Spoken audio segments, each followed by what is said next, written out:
Some good and some bad. Like there were some great learning lessons. This is, being in these games is always good because you can learn so much. Execution at the end of the game, things that you want to run, things the teams are doing.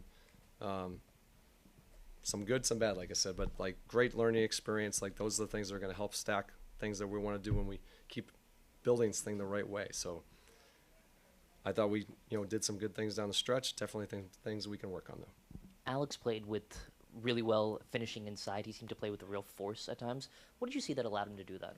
He was aggressive from the beginning. He's getting his legs under him from being out for a while. So he just had an aggressive mindset, which we talked about before the game. He looked to attack, and then he built from the outside. But he was at the rim early, and I think that really was a big thing for him tonight.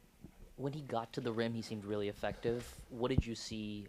What do you want him taking away from performances like this? Physical, just be aggressive, like establish yourself early in the paint. That collapses the defense. He's such a good passer too. Like that's going to lead to him finding other guys, which I think, I'm not sure what he had assists wise. I'm sure it was pretty good. I think he had 4 at the half. But we want him to be aggressive, for sure. Hey, Coach, would you say that this was the best performance from the rookies as a unit this season? Good question. I think we've had some good ones. I can think back to that New York game back in December. But these guys have played a lot of good basketball together throughout the year. We had Atlanta early, so like I can't count all the games, but I thought we had some tough moments in the game. The one thing we did tonight is we really shared the ball. The ball was moving. Alex against 𝗙𝗢𝗟𝗡𝗧 was an interesting matchup. How do you think Alex did defensively against the lanky big? Good. We were, he ended up not really guarding him because we were switching pick and roll. So he was on Collier at times. Like that just shows you the versatility of Alex to guard multiple guys, and then his rim protection was really good in the second half. What does it say about Kyshawn to take the shot that he did, be questionable for this game, come back and maybe have one of his best games of the year? Yeah, we talked about this. We didn't play. Talked about this after the game. We didn't play our best game down in Miami, and we had a lot of guys who answered the bell. And that's part of the NBA is like when you're not playing well, you got the next game. How are you going to bring it? And I thought our guys brought it tonight. He was an example of that for sure. Did you sense some almost like discontentment or some irritation from the team with how they played in Miami that helped them tonight? I think we're growing. We're looking to build consistency, and I think that's the thing that we've been showing here lately. Can we build habits that are going to live consistent games, to be in games like this, to learn, but to obviously we want to win. I think our habits are just improving. Sometimes you're going to have tough games, sometimes you have tough shooting nights, but how you respond is always important in this league. I liked how our team responded tonight. What could you say about Chris Middleton and Alex Sarr together on the court? Chris Middleton had 6 assists tonight, and him and Sarr really looked good together running the pick and roll. Yeah, I think that's a very underrated skill that people don't know about Chris's ability to process the game, make plays. Obviously, he's going to draw huge crowds. And I think him and Alex are developing a nice chemistry. It's only been 3 games here with Alex, but I like what I'm seeing so far. What kind of growth have you seen in Alex just in both ends now that he's had a couple of pretty good outings coming off the injury? You see his versatility, right? I think that's what we all have been impressed with him, is the ability to do multiple things on the court. Play make, handle the ball, switch pick and rolls, be a rim protector, and then a floor spacer. He's learning, he's getting better, but he's getting more consistent in the things that he's really strong at. So we're learning his game as we go. We're not going to put a ceiling on Alex. We're going to continue to push him to expand because he's got some unique skill sets. What did you think about Alex as a roller today? I thought he was pretty good. Yeah, got some rolls, got some good finishes around the rim, put some pressure on the rim, got some kickouts for his teammates. I thought it was good. Is that an area you've seen growth in him this year? I think he has got the ability to do both, which is unique. He can roll and pop, and he can play make out of both. He can play make in the short roll. He can play make on the pop. These are unique skill sets for a guy his size, and this is why we have him.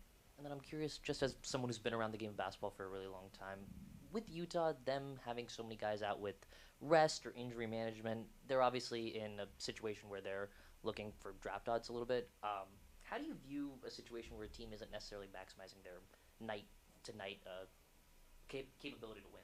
I don't ever – we worry about the guys that we're playing against, but I don't think in terms of those things ever.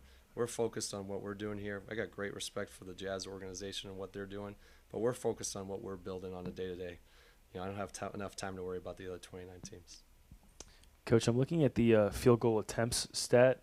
Kyshawn had 17, and then Chris, Alex, Bilal, Bub, Justin, Tristan, and Marcus each had 9+.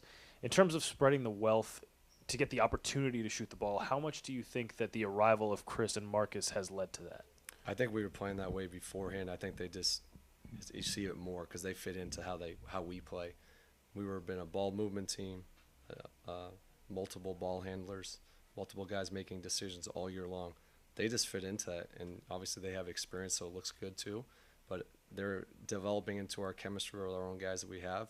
But I think they just fit in well to our system. They just have a whole bunch of knowledge, and they're willing to share, and I think that's a big part. I'm super grateful for them is that some people have knowledge and decide not to share, and I think they want to spread it to the young guys, so I appreciate that.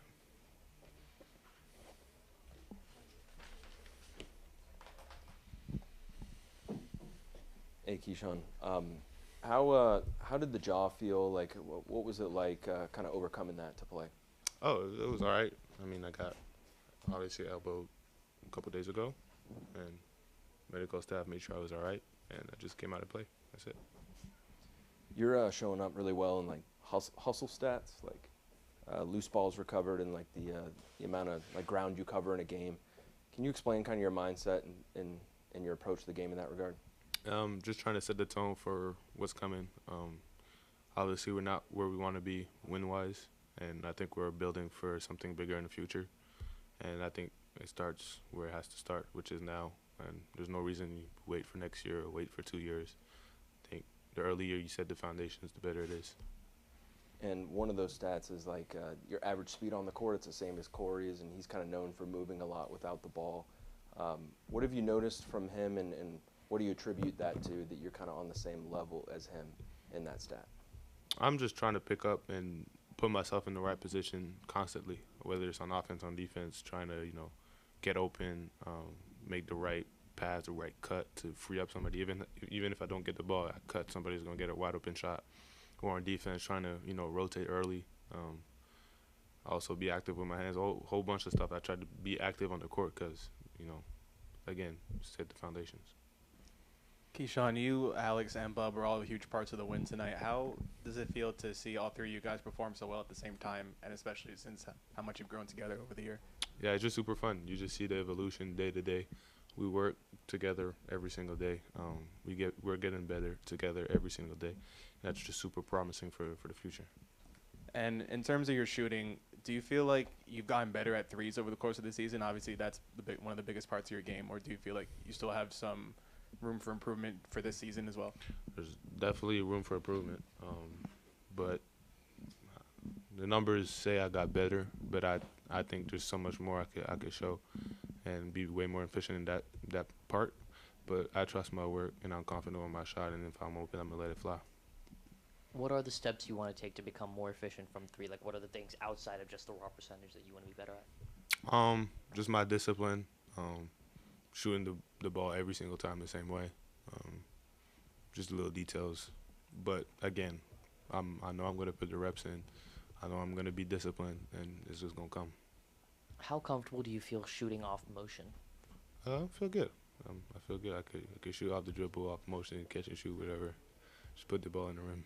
And then you've done a lot more pick and rolls of late. How do you feel that progression has gone for you? What are you starting to learn? What are you starting to pick up?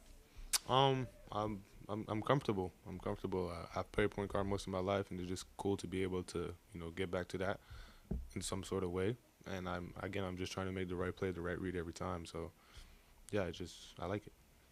It feels like there's a couple of times where you are trying to fit some passes into tight windows. What are you learning from those moments, even when it's a negative play where it turns into a turnover? What do you learn from those moments? Well, the goal when we play offense is to put the ball in the rim, and sometimes, you try to make the right play, but sometimes the right play is just to go score. And I think it's a read that you have to make and just get better at consistently. Kyshawn, you play quite aggressive today. I want to know it's coach's plan or it's just you wanted to? It's just I wanted to. It doesn't want to? Yeah, just setting the tone. You play really well. Yeah, thank you. It just goes to show that they value the work you put in. They value hard work. They value guys that come in every day, no matter what's going on, and pour into the team. And that's what I try to do. Just come in here, be energy, be good for the team, and do my job and excel in it. Can you talk about your journey? Because you've had a lot of stops. You were at Pitt, Boston, the Go-Go, now here. What, I guess, were the biggest parts of your journey that led you to getting this ultimate reward in this contract? I think man, that's a good question. I think I've always had aspirations and dreams of being in the NBA, and I've always believed that I could do it.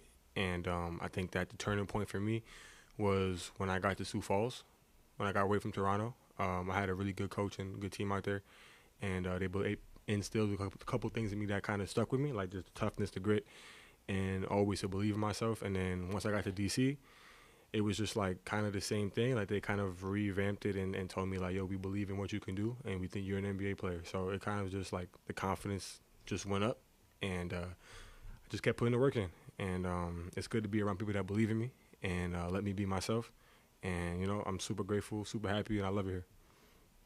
I think it might have been the last time you were sitting there. You said one of your goals was kind of take care of your family Yes, as an NBA player. So getting this contract in those terms, what does it mean to you? Man, it means a lot. Some people may look at it and be like, oh, it's not crazy amount, but to me it is. Me and my peoples, we don't come from much. So being able to get this contract means a lot for my family as well. I want to do some things for them because without them I wouldn't be here. And they played a big part in who I am today and getting me here. So shout out to my family for sure.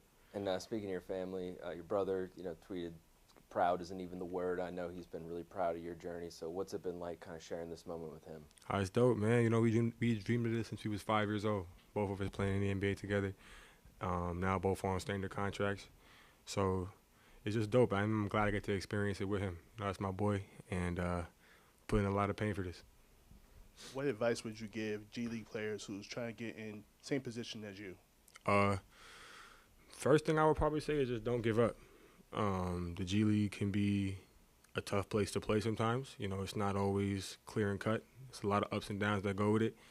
But never give up, never stop believing in yourself. And the biggest thing for me that I could say is sometimes you got to be a little bit delusional with how you approach things. Like, you got to have an undying belief in yourself. Like, no matter what anybody says. I've been told from NBA personnel that I wasn't good enough to play. You know what I'm saying? So just having an undying belief in yourself and always going out there and putting the work behind that undying belief in yourself.